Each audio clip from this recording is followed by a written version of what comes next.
네, 트럼프 폭탄이었던 관세, 이 여진들이 계속되면서 현재 2분기 증시 대혼돈 중이었습니다. 국내 증시 대응 전략 어떻게 세워야 될지 특집 시간 마련해봤습니다. 김태용 그로스일 자산운용 대표 모셨습니다. 안녕하세요. 네, 안녕하십니까. 예. 요새 주요국 증시뿐 아니라 이 경기 전망까지도 변동성이 심한 상황입니다. 그래서 더 우려가 많았었는데 대표께서는 요새 경기 어떻게 진단하시는지 또 우리 2분기 증시 바라볼 때 큰 변수들 어떤 것들이 있다고 보시는지 궁금합니다. 예, 지금 뭐 변동성이 워낙 큰 상황인데요. 지금 미국 증시부터 좀 생각을 해봐야 될 것 같습니다. 그리고 또 미국 경기가 전체적으로 영향 미치는 게 크기 때문에 먼저 미국 위주로 먼저 말씀을 드려보면은요. 최근 뭐 관세가 이제 어제 이제 유예 조치가 나와서 큰 폭으로 폭등했지만은 아직 확정이 되지 않은 부분들도 많이 있습니다. 그래서 이제 그런 거 감안하고 이제 말씀을 드려보겠습니다. 첫 번째로는 이제 관세 때문에 경기 침체가 온다라는 얘기들이 굉장히 많았잖아요. 그리고 실질적으로 그렇게 우려를 하고 있는 부분도 있는데 제가 드리고 싶은 말씀은 경기 둔화는 분명히 올 것이 맞습니다. 경기는 둔화되는 거는 맞는데 예. 그게 관세가 어떻게 되든 간에 침체까지 가기는 좀 어려운 이런 부분을 먼저 말씀드리겠습니다. 그리고 그거는 이제 단순한 예측이 아니라 그 경기 체력이 어느 정도인지를 먼저 말씀을 드리면은 이해가 되실 것 같아요. 그래서 미국의 경기 체력이라는 거는 지금 우리가 뭐 GDP가 줄어들거나 또는 월급이 줄어들거나 이러면은 걱정을 하게 되잖아요. 그런데 걱정을 하면서 동시에 이게 큰 경기 침체로 갈 거라고 생각한다 그러면은 그러면은 월급이 주는데 당장 너 통장에는 얼마가 있습니까? 라고 이렇게 봐야 되잖아요. 그래서 예. 통장 잔고가 없을 때와 많이 있을 때 차이가 분명히 있습니다. 지금은 남은 돈이 좀 많은 상황이라고 보시는 겁니까? 그렇죠. 그렇습니다. 그래서 미국의 가계와 기업과 정부가 이제 GDP를 구성하는데 이제 가계를 보게 되면은 지금 가계 자산이 190조 달러 정도 됩니다. 그리고 이제 부채 비율이라는 게 더 중요하죠. 예. 부채 비율이 우리가 생각했던 리만 사태 때에 대비 그때 20%였거든요. 그런데 지금은 10% 정도 됩니다. 그래서 거의 10%포인트가 낮춰져 있는 상황이고요. 반면에 자산은 10년 전 대비해서도 2배가 늘어난 상황입니다. 그래서 190조 달러 정도 되고요. 그리고 기업들도 마찬가지입니다. 기업들도 자산이 2배가 늘어났고 부채는 5%포인트나 떨어진 상황이에요. 그래서 결과적으로 말씀드리면은 가계와 기업이 전체 미국에 차지하는 비중이 80%가 되는데 예. 그 두 가지 주체가 굉장히 건전하다라는 걸 말씀드리고 싶은 거예요. 그래서 경기 둔화는 옵니다만은 그 경기 둔화 때문에 침체까지로 이뤄지는 그 정도의 체력은 아니라는 부분을 이제 일단은 주목하셔야 됩니다. 그래서 경기 둔화라는 거는 이제 그 성장률이 약간 뭐 마이너스로 갈 수도 있지만은 슬로우 다운 된다는 이런 표현인 거죠. 그래서 전체적으로 봤을 때 미국이 어제 이제 급등한 거 자체도 예.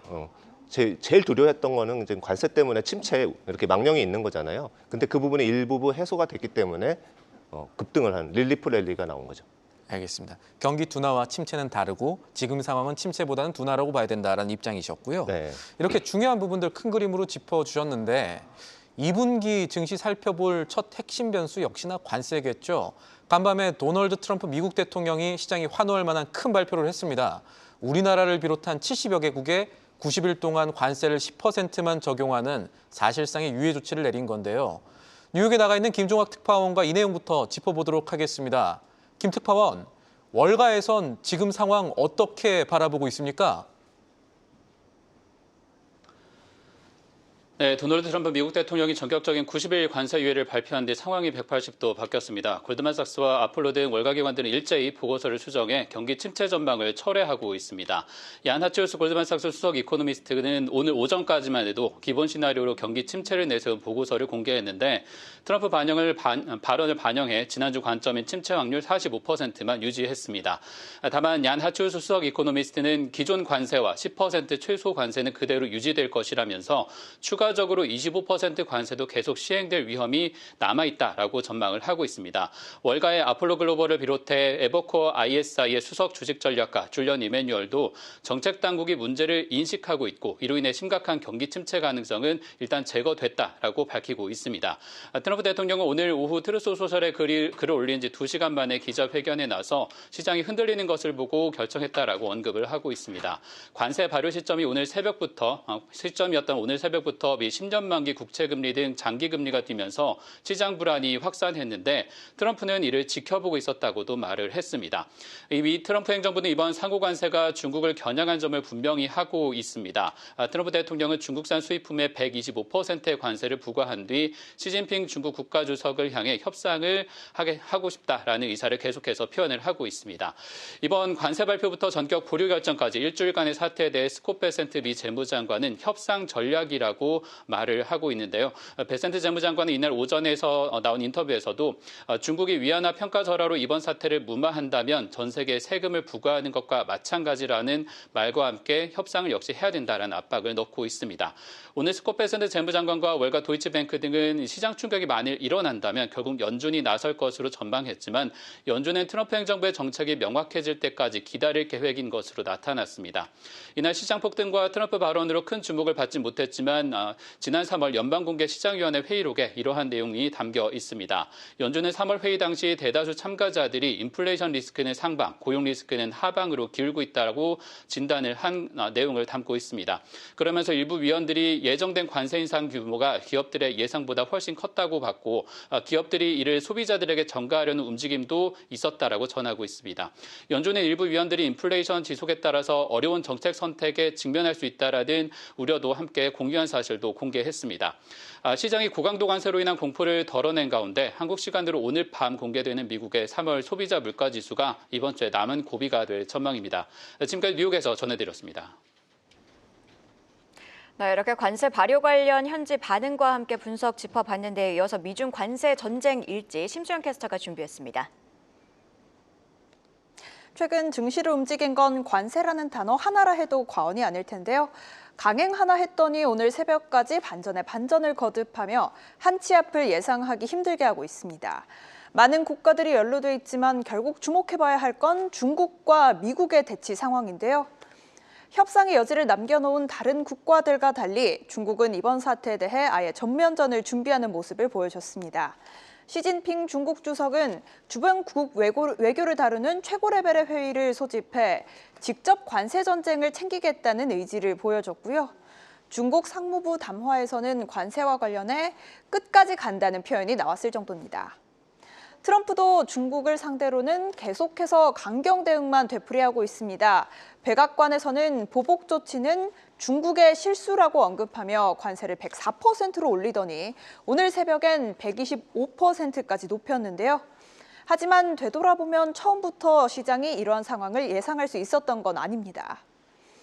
미국이 이렇게 2월 중국에 10%의 관세를 부과했을 당시에만 하더라도 관세 부과가 협상용이라는 인식이 팽배했기 때문인데요. 2월과 3월 동안 미국과 중국은 이렇게 서로 관세를 부과하며 마치 간을 보는 듯한 눈치였습니다. 다만 4월에 들어서며 상황은 격화됐습니다. 4월 2일 미국이 중국에 총 34%의 관세를 적용하자 중국에서도 바로 보복 조치에 나섰고요. 미국은 여기에 50%포인트의 관세율을 더해버리며 84%의 관세를 발표했습니다. 서로 주고받으며 숫자가 눈덩이처럼 불어났는데요. 그러다가 최종적으로 미국은 오늘 새벽 중국에만 총 125%의 관세를 부과하는 반면 70여 개국은 상호 관세를 90일간 유예해주겠다고 선언한 겁니다. 한 가지 주목해봐야 할 점은 유럽연합 또한 어제 분명 보복 관세를 발표했다는 점인데요. 철강, 알루미늄 25% 관세에 대한 대응으로 보복 관세를 발표했음에도 오늘 새벽 관세 유예 대상에 포함됐습니다. 당초 미국이 다른 국가들에 보복하지 말라는 협박에 가까운 공식 입장을 내놓은 걸 생각해보면 결국 처음부터 타겟은 중국이었구나 하는 생각이 들 수밖에 없는데요. 이렇게 하루아침에 상황이 바뀐 지금 파국으로 치달은 관세 전쟁이 글로벌 정시와 우리 증시에 어떤 영향을 미칠지 이어지는 분석에서 더 자세히 알아보시죠. 네, 관세 관련해서 지금 움직이는 모습들 보면 크게는 두 가지 시사점을 찾을 수 있을 것 같습니다. 먼저 그동안의 관세들을 보다가 갑자기 미국이 중국에 대해서만 관세를 125%로 확정했다는 것은 미국이 무역 전쟁의 전선을 넓히지 않고 중국이라는 한 나라로 이제 집중을 하기로 시작했다, 이렇게 볼 수가 있을 건데 이 부분에 대해서 우리 증시 시장에 미치는 영향은 어떻게 될까요? 일단 관세 이 전략 자체를 좀 봐야 되는데 중국이랑 미국이 지금 강대강으로 가는 관세 이 전쟁은 미국이 양보할 겁니다. 그럴 수밖에 없는 정황들을 좀 말씀을 먼저 드리겠습니다. 왜냐하면은 미국과 중국이 서로 관세를 올리는 부분에서 더 타격을 받을 부분은 사실상 미국이 더 큽니다. 예. 왜 그러냐면은 미국이 이제 수입하는 중국에서 수입하는 품목들을 보시면은요 주로 소비재들이 많아요. 공산품이랑. 그래서 뭐 PC라든지 스마트폰이 이제 애플 아이폰 때문에 수입이 1위고요. 그 다음에 이제 그 다음에는 보면은 뭐 가구, 의류 거의 다 공산품입니다. 그리고 이제 단적으로 보시면은 월마트의 제가 조사를 해보니까 중국산이 60%예요. 월마트 전체 품목 중에서. 그 얘기는 뭐냐면은 이대로 이제 서로 100% 이상의 관세를 매긴다 그러면은 소비자들이 미국의 소비자들이 다 들고 일어날 겁니다. 자고 일어났더니 며칠간 사이에 갑자기 공산품 가격이 폭등을 하니까 국민들이 나올 거예요, 거리로. 예. 그거를 이제 트럼프는 견디지 못할 거고요. 반면에 중국은 되게 여유가 많아요. 중국이 뭐 똑같이 125%나 뭐 이게 숫자가 중요하지 않습니다. 어차피 양보할 거기 때문에 둘 다. 그런데 이렇게 올렸다 그러면은 중국이 미국으로부터 수입하는 품목은 1위가 대두예요. 그 곡물입니다. 예. 예, 그리고 2위가 이제 그 원유고 3위가 뭐 LNG, 가스 이런 거예요. 그러니까 다 대체 가능한 품목들입니다. 예를 들어서 이제 미국에서 수입을 안 하면은 대두 같은 경우는 그냥 아르헨티나랑 브라질에서 하면 됩니다. 거기가 전 세계 50%를 갖고 있어요. 예. 미국은 25%밖에 안 됩니다. 그냥 우회가 어느 정도 가능하고요. 원유도 마찬가지죠. 러시아에서 그냥 사면 됩니다. 이런 식으로 미국이 아무리 관세를 높여봐야 중국에는 별 영향이 없거나 이렇게 딱 우회해서 수입을 할 수 있는 거죠. 네, 그렇기 때문에 강대강으로 싸웠을 때 버티면은 결국은 미국이 손을 들게 돼 있습니다. 왜냐하면은 소비자 물가 때문에 국민들이 들고 일어난다라는 제 부분이 제일 크고요. 그리고 두 번째는 어제 바로 유해가 나오잖아요. 다른 국가들한테. 예. 이건 무슨 얘기냐 하면은 중국한테 보여주는 거예요. 자 봐라, 다른 데들하고는 이렇게 온다 그러고 협상한다 그러니까 우리는 바로 낮추지 않느냐, 같이 낮추자라는 거를 우회해서 표현을 한 거고요. 너무 다행인 부분은 뭐냐면 지금 많은 압박이 있었을 거예요, 트럼프한테. 제일 먼저 공화당의 이 텃밭 중에 하나가 콘벨트입니다. 예. 네, 그래서 뭐 농업 지역 말씀하시는 예, 거죠? 지금 예. 콘벨트 대도 만드는 수출하는 쪽입니다. 거기서 난리가 날 겁니다. 그렇기 때문에 공화당 의원들이 벌써 굉장히 많은 메시지를 줬을 거고요. 그리고 이제 비교적 온건파인 일론 머스크라든지 베센트 장관이라든지 이런 쪽에서도 똑같이 이야기를 계속 전달했을 거고요. JP 모건 같은 그런 기관들이 침체 확률을 60%로 올리면서 그거는 예상이 아니에요. 이거는 어떤 경고를 주는 겁니다. 예. 이런 부분들을 트럼프를 움직이게 한 건데 제일 이제 특징적인 게 하나가 이제 러트닉이 제일 강경파인데 러트닉한테 힘을 실어줬다가 지금 어제부로 해서 베센트가 모든 걸 재무장관으로 다시 지휘한다. 올라갔다. 예, 재무장관이 예. 모든 걸 지휘한다라고 바꿨어요. 재무장관은 금융, 경기 또 하나 금융 시스템까지도 신경을 제일 많이 쓰는 사람입니다. 그렇기 때문에 지금의 릴리프 랠리가 나오게 된 배경에는 이런 부분이 있고요. 중국 하나 놔뒀잖아요. 예. 이것도 둘 다 양보를 할 가능성이 굉장히 높습니다. 자, 그리고 사실 이렇게 트럼프가 관세라는 카드를 꺼내든 이유가 관세를 통해서 재정 적자를 줄이는 것이다, 이런 주장들이 나오고 있는데 이런 주장에 대해서는 어떻게 생각하시는지 궁금하고요. 또 실제로 관세로 인해서 미국의 재정 적자가 유의미한 수준으로 줄지도 궁금합니다. 지금 관세가 확정이 안 됐기 때문에 얼마 줄지는 모르겠는데 이제 의미는 좀 있습니다. 그렇지만은 이게 관세를 걷어가지고 딴 데 쓸 돈이 많아서 이제 그런 거예요. 그래서 이제 일단은 먼저 관세가 얼만큼 될지를 계산을 한번 해보면은 미국이 이제 상품 무역 수지에서 이제 상품 수입 같은 경우가 연간 한 3.3조 달러 정도 됩니다. 예. 그럼 3조 달러라고 계산하기 편하게 놓고 거기다가 만약에 전체적인 모든 국가의 평균적인 관세가 만약 20%다 이렇게 되면은 3위는 6, 그러니까 0.6조 달러 정도, 6천억 불 정도의 세금이 거치는 겁니다. 예. 네, 그렇지만 이제 중국이 확정이 안 됐죠. 그래서 이제 평균 원래 공약대로라고 보면은 한 20%가 목표예요. 트럼프의 목표는 20%예요. 그래서 그대로 되면 6천억 달러 정도를 수입이 들어오는 거고요. 세금이. 그 다음에 기업들의 감세 공약이 있습니다. 맞습니다. 그 다음에 이제 소득세도 감세가 어느 정도 될 겁니다. 그런데 이 부분이 이제 공약 자체로는 6%포인트. 그렇게 되면은 21%에서 15%로 미국의 법인세가 내려오는 거죠. 그렇게 되면은 세수가 줄어드는데 그거는 어떻게 보면 기업을 지원해주고 있는 그런 효과이고 그런 부분이 한 0.2조 달러 정도 될 거고요. 기타 해가지고 한 0.3조 달러까지 정도는 쓸 때가 있는 겁니다. 그래서 20%로 확정이 된다 그러면 한 0.3조 달러 정도의 어느 정도의 부채 그러니까 그 재정 적자를 감축할 수 있는 부분이 생기긴 합니다. 그리고 또 하나는 이것만 하는 게 아니잖아요. 그래서 이제 도찌를 만들어 놓고 그 지금 공무원을 해고를 하면서 비용을 절감을 하고 있는 부분이 있고 결정적으로 또 국방비를 미국에 거의 1조 달러 정도 쓰고 있는데 이 부분도 계속 줄이고 있고 이런 부분들이 있어서 전체적으로는 재정은 조금씩 좋아지긴 할 겁니다. 알겠습니다. 그런 측면에서 관세가 의미가 조금 있을 수 있겠지만 어쨌든 지금 협상 카드로 쓰이는 부분들이 계속 보이고 또 하나 생각해 볼 게 말씀대로 중국에 대한 관세도 언젠가는 당연히 철회가 되겠죠. 이것도 협상 카드일 테니까. 하지만 내일 당장 내릴 게 아니라면 중국의 관세와 다른 나라 국간의 이 관세 격차 차이가 있으면 우리나라 같은 경우에는 이 관세 격차 차이로 상대적으로 좀 혜택을 본다던가 아니면 조금 더 주목해 볼 만한 이 투자 아이디어가 생길 수도 있지 않을까요?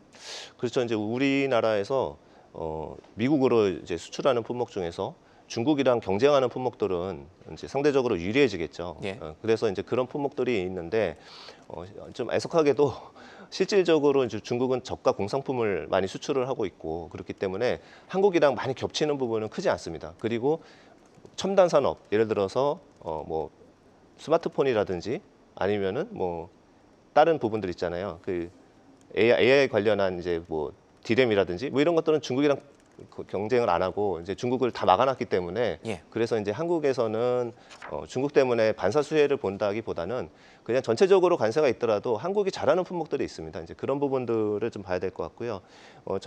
저희만 좀 잘하는 부분, 그러니까 경쟁사가 별로 없는 부분들은 어떻게 보면 조선이라든지 또는 뭐 디램 반도체, 전력기기 그리고 이제 소비재로서 라면이라든지 뭐 엔터테인먼트와 같은 공연 뭐 이런 부분들은 관세랑 거의 영향이 없죠. 그래서 이제 이런 부분들이 저희가 상대적으로 좀 네. 주목해 보아야 될 산업이라고 보입니다.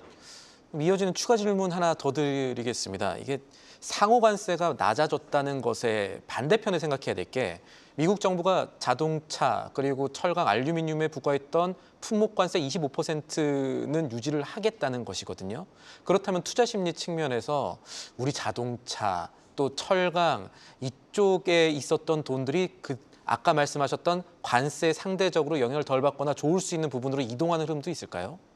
뭐 주식적으로는 그럴 수 있을 것 같고요. 예. 그리고 이제 품목관세 자체는 이제 뭐 유예된 부분이 없고 실질적으로 그 품목들 그러니까 예를 들어 자동차 같은 경우는 미국의 생산 업체들이 많잖아요. 그래서 실질적으로 제일 많이 경쟁하고 있는 부분이기도 하고 그리고 이제 다른 일본이라든지 다른 국가들한테 공평하게 매길 수 있는 그 품목관세들이기 때문에 그거는 유지가 될 거는 같습니다. 예.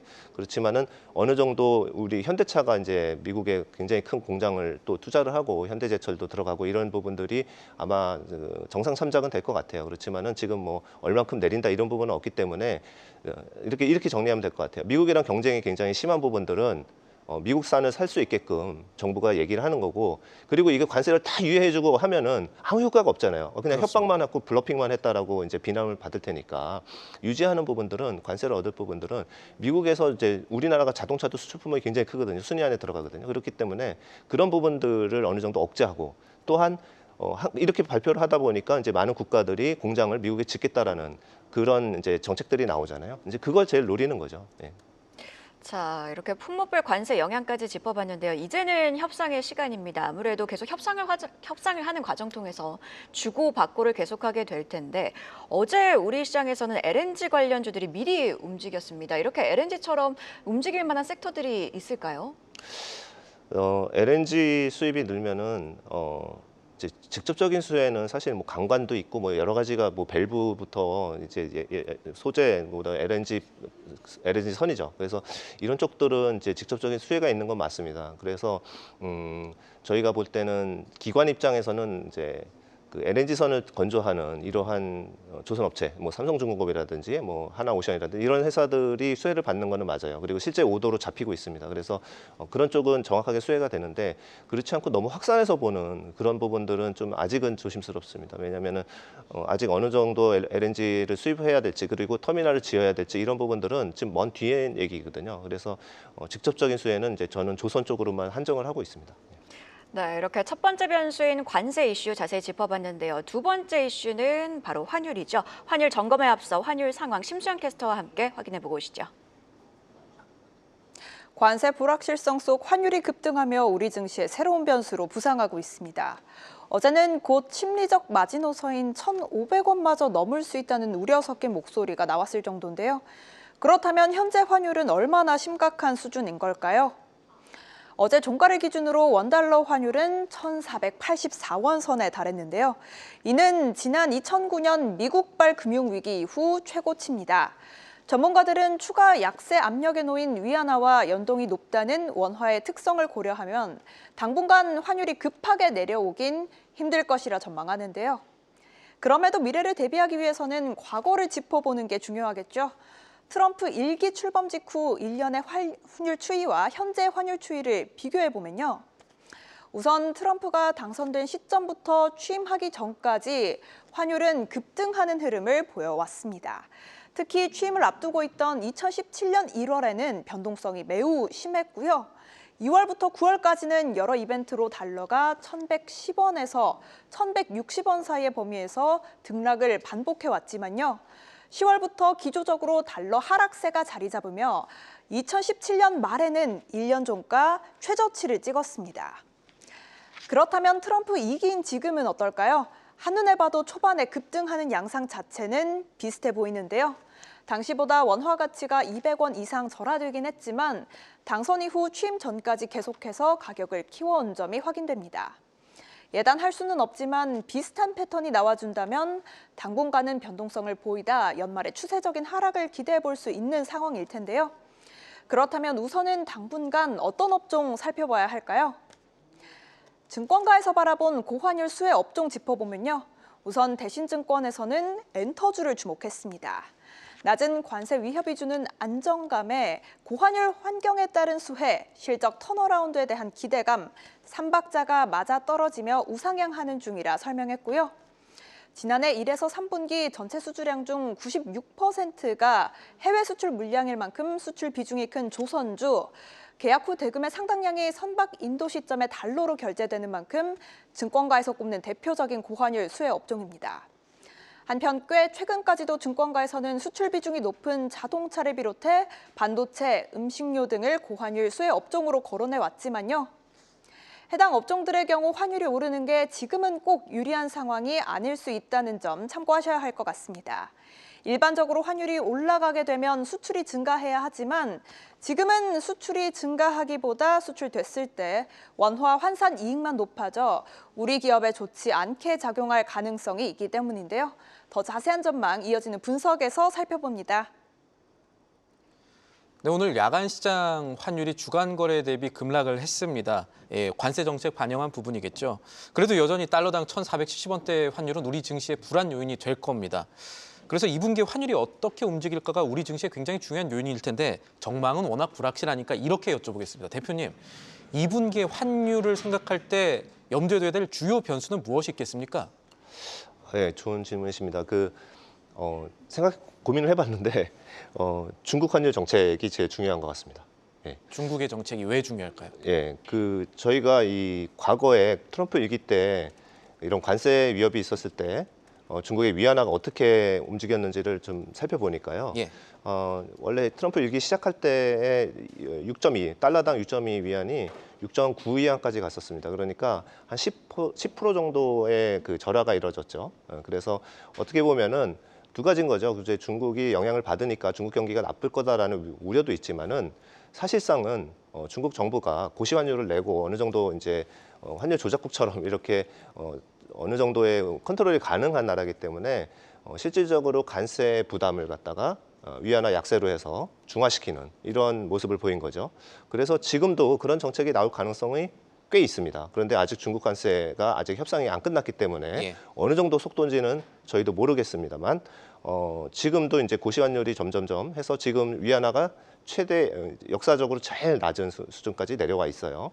그리고 좀 걱정되는 부분은 뭐냐면은 제가 이제 한국의 원화와 위안화의 추이를 같이 그려보니까 차트가 어떤 게 어떤 건지 구분이 안 될 정도로 동조화가. 동조합니다. 예, 같은 방향으로 움직이고 있습니다. 그래서 지금 이제 1,400원 후반까지 왔는데 지금 이제 달러 대비 다른 국가들의 통화는 또 강세로 가고 있잖아요. 예, 그렇기 때문에 예측은 굉장히 어렵습니다만 원화만 강세로 가기는 조금 어려운 상황이 아닌가. 이제 그렇고 결국은 중국의 정책을 좀 지켜봐야 되고 만약 협상이 너무 잘 됐다 이러면은 중국이 또 억지로 위안화를 약세로 보내지도 않겠죠. 예.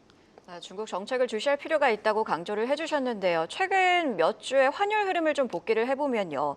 달러가 다른 통화 대비 약세를 보였던 날에도 우리 원달러 환율은 상승, 그러니까 원화 가치는 약세를 보였습니다. 이렇게 원화가 더 약한 현상 2분기에도 이어질까요? 방금 말씀드린 것처럼 중국에 달린 것 같고요. 이제 다른 국가들을 오히려 보겠습니다. 이제 달러 인덱스라는 거는 뭐냐면 이제 DXY라고 치면 이제 달러 인덱스가 표시가 되는데 실제로 모든 통화에 대비해서 달러가 어느 정도 약세 강세를 가는지를 보여주는 겁니다. 그런데 지금 이제 달러가 약세로 가고 있고 그 상대 통화는 대표적으로 엔화라든지 유로화 이런 쪽들이 강세로 가고 있는 거잖아요. 근데 이거 어떻게 보면 당연하겠죠. 왜냐하면은 물가는 이제 올라가고 경기가 둔화되고 있는 국가이고 그다음에 관세 전쟁을 하고 있는 국가이기 때문에 달러에 대한 우려가 있는 거예요. 그래서 채권 가격도 폭락을 하기도 하고 하는 부분들이 다 달러 자산을 과도하게 갖고 있다가 그것들을 갖다가 어느 정도는 달러 자산을 축소시키는 이런 움직임들이 나오는 거기 때문에 이런 현상이 나오는 거고요. 결정적으로 굉장히 중요하게 봐야 되는 정책은 독일의 정책 변화입니다. 독일은 이제 뭐 GDP 대비 부채 한도, 정부의 재정 부채 한도를 갖다가 막아놓는 건데 그걸 풀었어요, 사실성으로. 그래서 독일은 우리가 인도에서 경험했던 것처럼 많은 재정 적자를 내면서 재정을 풀 거예요. 그러면 두 가지 현상이 일어나겠죠. 하나는 이제 유로화가 약세로 갈 수도 있지만은 그것보다 더 좋은 효과는 주가는 올라갈 겁니다. 예를 들어서 경기 부양에 따라서 그리고 또 통화가 풀리면서 독일의 경기가 좋아지겠구나라는 이런 모습들을 많은 경험을 통해서 알고 있어요. 그렇기 때문에 우리가 달러 위주로 자산이 쏠려 있다가 그런 것들이 유로 자산으로도 좀 다시 다원화해야겠다라는 그런 수요들이 있기 때문에 유로화가 강세인 거고요. 그다음에 엔화는 금리를 일본은 조금씩 올리고 있기 때문에 강세입니다. 그래서 전체적으로 달러는 약세로 올해는 갈 것 같아요. 그렇지만은 원화는 거기에 반대편에 쓴다고 말씀드리기는 아까 말씀드린 중국의 정책 때문에 좀 다르게 봐야 된다. 이렇게 정리하겠습니다. 네, 저희가 첫 번째 변수로는 관세, 두 번째 변수로는 환율 살펴봤고요. 주식 투자의 근본은 기업 실적인 만큼 마지막 변수로는 실적을 한번 짚어보도록 하겠습니다. 작년 2분기와 비교했을 때 투자 측면에서 좀 더 주목해 볼 만한 섹터가 있을까요? 아무래도 이제 반도체 섹터가 좀 턴어라운드 하는 것 같습니다. 그래서 삼성전자 실적도 보셨겠지만 여기서는 이제 스마트폰이 좀 기여를 했거든요. 그런데 2분기부터는 또 반도체가 좀 기여를 할 것 같아서 그쪽에 기대를 좀 하고 있습니다. 그러면은 저희가 조금 더 봐야 될 것들이 여러 가지 실적군 중에서 실제 펀드 포지션 그렇게 움직이고 계신지 이게 좀 궁금하거든요. 어떻습니까? 예, 저희는 물론 이제 시장이 급락해가지고 좀 어려움이 있었지만은 예. 저희가 이제 주도주 위주로는 압축 투자를 좀 하고 있습니다. 그래서 오히려 비중을 줄인다기보다는 저희는 그동안에 이제 갖고 있던 현금 비중을 가지고 지금 주가가 빠질수록 지수 관련주들과 그다음에 핵심주들이 같이 다 많이 빠져버리거든요. 예. 그러니까 좋은 기업과 안 좋은 기업이 이런 수급에 의한 급락장에서는 같이 빠지기 때문에 저희는 그런 핵심주들로 이제 압축을 하고 있고 핵심주는 이제 잘 아시다시피 업종으로만 말씀드리면은 뭐 방산이라든지 예. 그다음에 이제 바이오라든지 그리고 일부 게임 업체라든지 그런 쪽으로 포지션이 좀 돼 있습니다. 예. 알겠습니다. 지금까지 우리 2분기 주요 변수 환율 실적부터 해서 여러 가지 함께 진단을 해봤습니다. 김태용 그로스힐 자산운용 대표와 함께 이야기 나눴습니다. 감사합니다. 네, 고맙습니다. 계속해서 다양한 경제 이슈를 알고 싶다면 구독과 좋아요, 알림 설정 부탁드립니다. AI 캐스터 권미정이었습니다.